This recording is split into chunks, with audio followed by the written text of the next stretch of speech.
Guys, make some noise for Cody Jones. Thank you. First question, do you guys have any fun on your job? You know, it's tough. There's long, long days, and then other days are actually pretty fun. Yeah. You can't tell at all. No, it's a lot of shouting. I apologize. Cody, tell us a little bit, give us a little bit of context, your background growing up, where you grew up, from this area, that kind of stuff, and then kind of into now. Married, wife, kids, pets, any of that kind of stuff. Just kind of give us a little bit of rundown of your history. Yeah, so I grew up just down the road in Plano. I was the oldest of 3 boys. Grew up playing sports, had a blast, had 2 awesome parents that loved the Lord. The Bible just made sense to me at a young age. Kind of grew up in my youth group, was kind of a youth rat, hung out on Wednesdays, played a lot of basketball, and then went to Texas A&M. Great school. And this guy doesn't even know what hope is. An Alabama fan? Where's your degree? What, if you're touching the state by 2, you can be a fan of it? I don't know, whatever. This interview's over. Over here taking jabs at me. Didn't even go to Alabama. Anyways, found my wife at A&M because it's a great school, full of beautiful women. And all right, I'm done. No more shots will be made. And then we have 2 girls, 2.5-year-old, and then a 3-month-old. So I'm in the thick of it, but things are good. You mentioned growing up in church. Kind of give us a little bit about that. How did you said the Bible just kind of made sense to you at an early age. Tell us a little bit about your upbringing in church and really when you decided to cross the line of faith and become a Christ follower. Yeah, I was a believer since I was 8. It just made sense, got baptized in my church, and just loved the Lord. It's just one of those deals where I was surrounded by awesome friends, an awesome community. My mom and dad were such great examples. But then when I went to college that freshman year, I just had a chance to really turn my back on God and kind of experience the world, and I kind of chased that. And so for me, it was putting pause almost on my relationship with the Lord and just chase things of this world. And after about 6 months of that, living weekend to weekend, I was just what am I doing? I'm lying to my buddies, I'm lying to my parents. It's not fulfilling. And I just remember surrendering that night. And it was really late, midnight. And just got on my knees and just really surrendered my life. And that next morning, I didn't feel like I had to read my Bible today.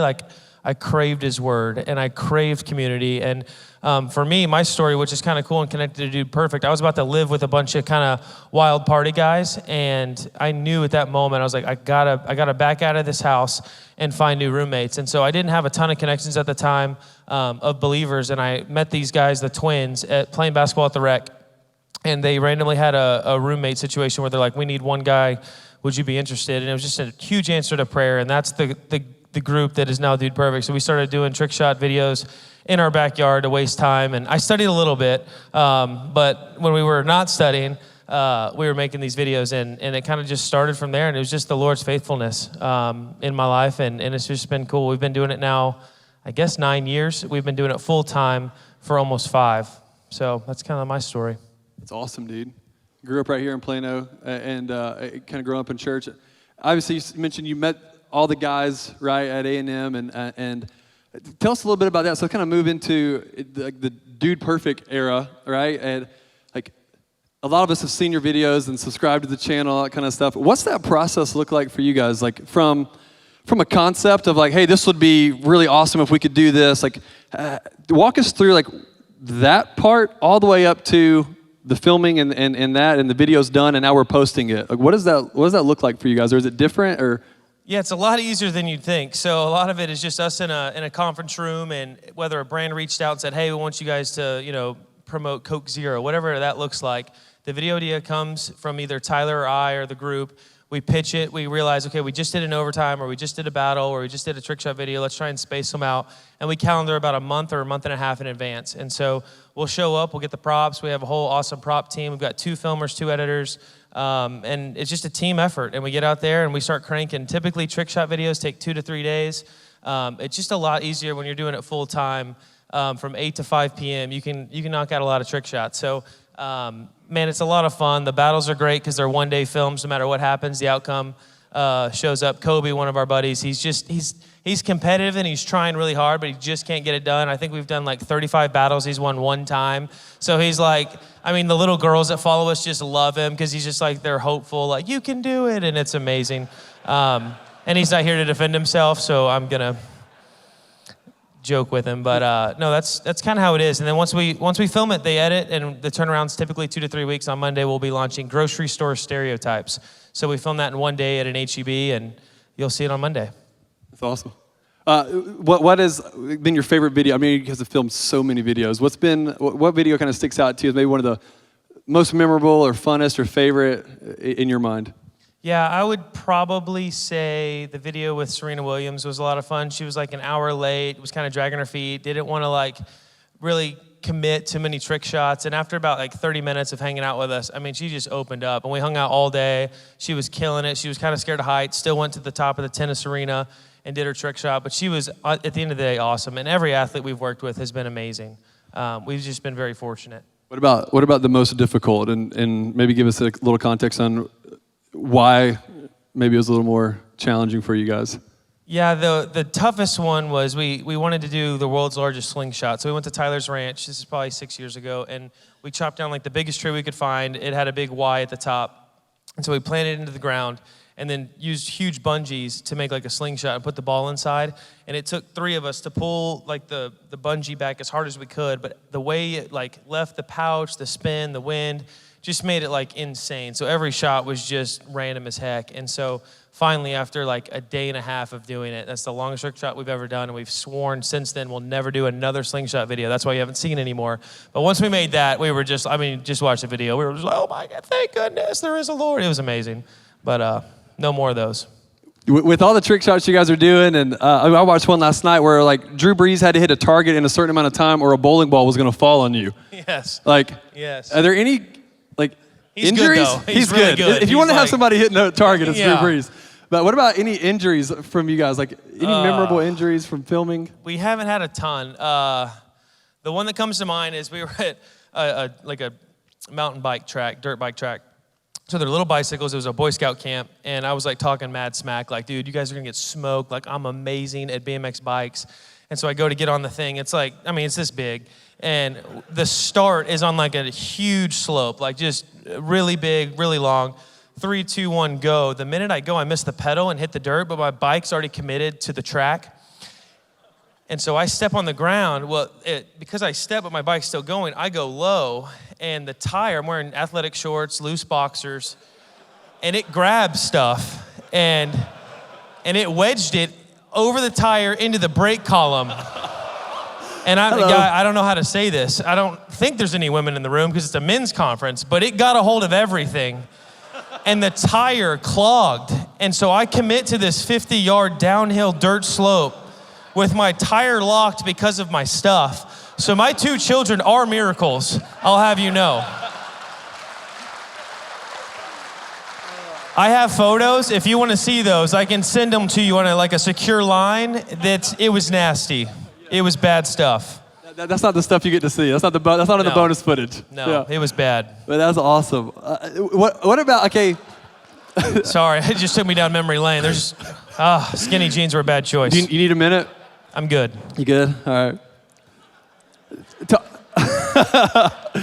You guys are getting you're getting the bonus footage tonight.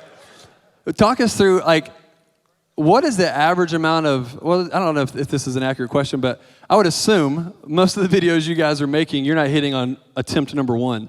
So how do you guys stay motivated when you're going through, like you mentioned earlier, it took just hours and hours to do this one trick, to nail this one shot.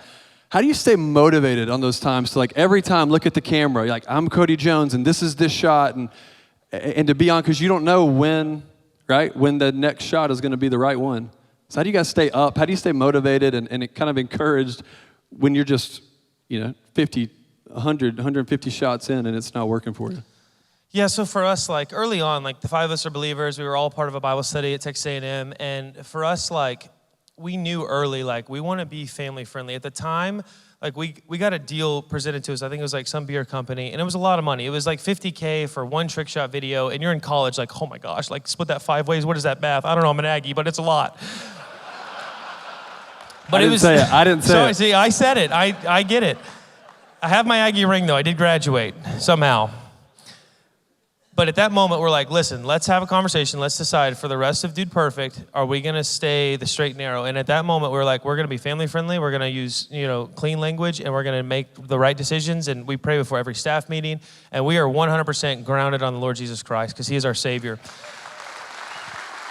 And at the time, we were thinking like that's obviously going to hurt us. At the time, the internet was clickbait. It was the most raunchy stuff you could want, and that's what gets the views. And so for us, for a while, we were just kind of grinding. And then, this demand for like clean, family-friendly, like not necessarily Christ-centered content, but something that you could let your kid watch and say, you know what, I'm going to let my kid, and I trust him to watch whatever Dude Perfect produces or whatever that group is. And so that's kind of been our niche thing. We're at 35 million subscribers now, and it's still continuing to grow. I think we're at 30,000 a day right now.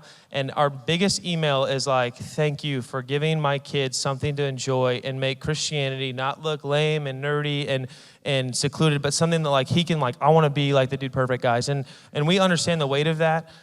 For us, like doing trick shots or TV show or whatever those long days look like, man, we rely on our relationship with the Lord. I mean, I tell kids all the time that are like, I would love to be a YouTuber. I'd love to be where you are. And I promise you, men, whether it's your job, your spouse, whatever like vacation you've got, if your hope is not in Jesus Christ, nothing this world has to offer will satisfy. Money, fame, take it from me. I promise you, the subscribers do not help me go to bed at night. It is my faith in Jesus Christ alone, and that is my prayer for you guys. That's so good, man. That's awesome. Thank you. Along those lines, I'd have just press in a little bit. The whole theme of this conference is Jesus at the center. So how have you personally, I know there's Dude Perfect, but then right inside of that, there's Cody Jones, the individual, the husband, the dad, the man.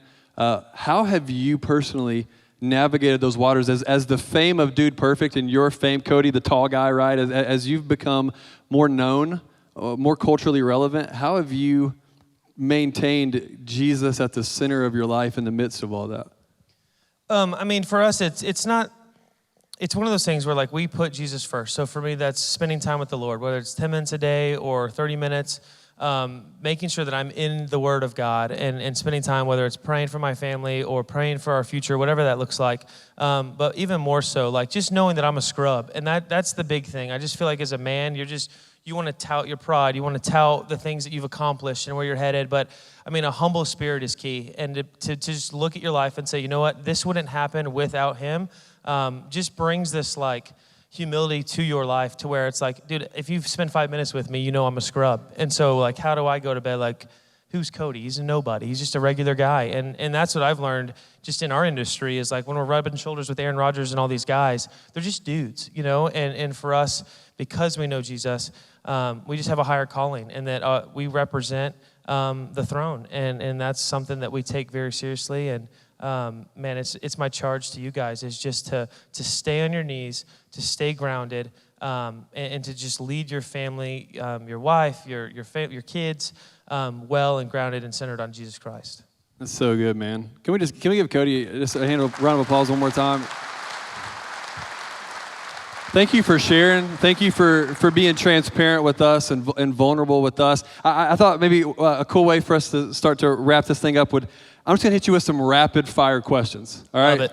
Just like favorite thing or whatever. So here we go. Number one. Who's the best college football team of all time? Do what? What? Okay. I made a college football joke. Continue. Sorry. You said you grew up in church. Favorite Bible character? Paul. Paul was a good dude. Or Zacchaeus, just because of his name. That's good.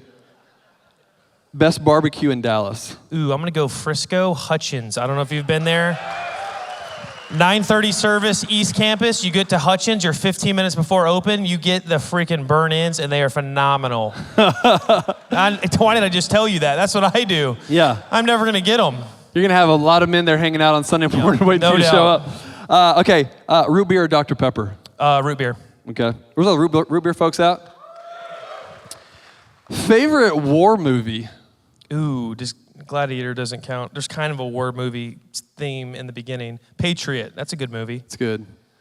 I would have counted. Super not accurate, by the way. I would have accepted Gladiator as well. That's a good movie. Incredible movie. Last song you listened to before you got here? Oh, good question. I think it was on country music, and I probably don't know the name. I'm so bad at music. Baby, lock them doors and turn the lights. Oh, Josh Turner, that's not bad right there, boy. I like that. It's a song by Eric. It's phenomenal. It's awesome. You said you grew up in church. Favorite kids' church song? Any VeggieTales song just takes the cake for me. There we go. Larry, he was so funny. It's good to hear we've got a couple of Christians in the room. Favorite guilty pleasure TV show? I'm going to tell you anyway. It's a show called Below Deck. Complete trash. But they follow a yacht, and there's new customers every single time, but the crew stays there, and there's just this inner turmoil. It's horrible. You should watch it, but it's my guilty pleasure. There we go. I like feeling like I'm on the ocean on a Tuesday night, so that's why I watch it. This is probably my favorite question of the interview. Derek, cue it up in the back. Finish these lyrics. Dun, dun, dun, dun, dun, dun. Cody Jones, come on. Are those lyrics? Okay. Here, I've got a Sharpie. Well, I thought I had a Sharpie in here. So many Just pockets kidding. on this I don't have a Sharpie. If we can get a here. Sharpie. I brought one just in case. Did you? Come on. It's not my first rodeo. That's right.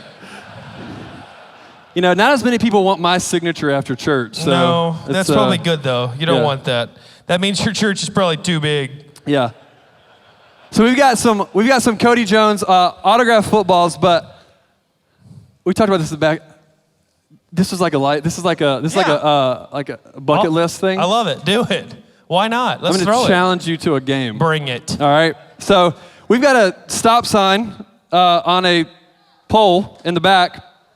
And, you know, I was a high school quarterback. Okay, so I was not a high school quarterback, Neither but was I made it through 8th grade starting B-team quarterback. I threw 2 passes. Both were incomplete. Let's see what happens. I was lying. I was not. Weren't? No, Okay. but I coached my son's team on offense. He's 7. Let's see here. So we're running 7-year-old offensive plays. You're the guest. Are you going first? You're the guest. Do you want to go first? I don't want to look like the buffoon right. first. I think we're both going to look bad, but you're going to look bad first. Look at that. He's got like a cutoff shirt underneath. He was like, oh, I didn't know we were doing this. And I just worked out. Hey. Full disclosure, if this shot goes awry, then it's not worth telling you this. We're done. But I was for sure There's expensive stuff back there. I was for sure practicing. Is that tithe money stuff? Because I don't want that to get damaged. I was for sure practicing before service. All right, here we go. This is his first time. Oh no. That went way, it was complete. A guy caught it. Here, I'm going to throw it with my mic in my hand. We get a warm-up shot, right? Nice. Okay, let's see here. You did that just to make me look good, didn't you? Are you holding the mic? You can hold it. I got it. Look at him! Oh! That counts. It that has close. to count. A receiver would have gone up and got it. Miles, will you bring him back up here? Will you run those back up here? Can't see. Goodness. The lights are bright. No big deal. All right, now we're just going to throw them out to somebody. I love it. Who wants a football signed by me? Nice catch. Fumble. Oh, there it is. Hey, can we show some appreciation for Cody Jones one more time? Thanks, man. Thank you.